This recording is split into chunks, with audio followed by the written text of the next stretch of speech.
ഇനി ചിങ്ങക്കൂറാണ് മകം, പൂരം, ഉത്രത്തിൽ കാല്, ഉത്രത്തിൻ്റെ ആദ്യ പാദം ഇവ ചേർന്നതാണ് ചിങ്ങക്കൂറ്. ലഗ്നത്തിൽ ശുക്രനാണ്. അതിന് കൂടുതൽ വശ്യവും അഥവാ ആകർഷണവുമൊക്കെ ഈ വ്യക്തികൾക്ക് ഉണ്ടാകും. ജനപ്രീതി എല്ലാം കൂടും.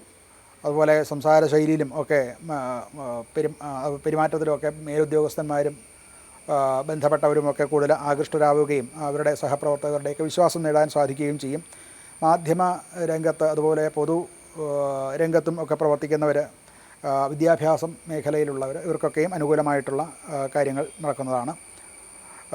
കേതു ലഗ്നത്തിലുണ്ട് എന്നുള്ളത് ചില പ്രശ്നങ്ങൾ ഉണ്ടാക്കുന്നു. അതായത് അവനവൻ ചെയ്ത കാര്യങ്ങളിൽ പൂർണ്ണ തൃപ്തി ഒരിക്കലും ഉണ്ടാവില്ല. അത് ചെറിയ ചെറിയ സംഘർഷങ്ങൾ എപ്പോഴും ഉണ്ടാകുന്നതായിട്ട് മനസ്സിലാക്കാൻ സാധിക്കും.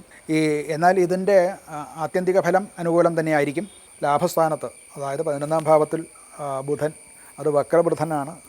അതുകൊണ്ട് പഴയ ചില ബന്ധങ്ങളും പഴയ ബിസിനസ് സൗഹൃദങ്ങളും ഒക്കെ കൂടുതൽ സജീവമാകാൻ തുടങ്ങും. മുടങ്ങിയ ചില പ്രൊജക്റ്റുകളും മറ്റുമൊക്കെ പുനരാരംഭിക്കാനും ഒക്കെ അനുകൂലമായിട്ടുള്ള സമയമാണ്.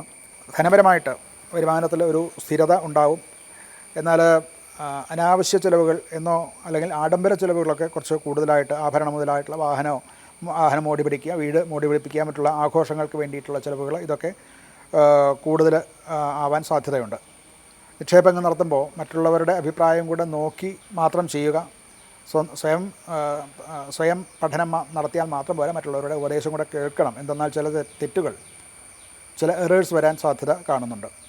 ആരോഗ്യപരമായിട്ട് രക്തസമ്മർദ്ദമുണ്ടാവുക, കണ്ണ് സംബന്ധമായിട്ടുള്ള ചില രോഗങ്ങളോ, ചൂട് കൂടുതലാവുക, ഇങ്ങനെയുള്ള കാര്യങ്ങളൊക്കെ സംഭവിക്കാനിടയുണ്ട്.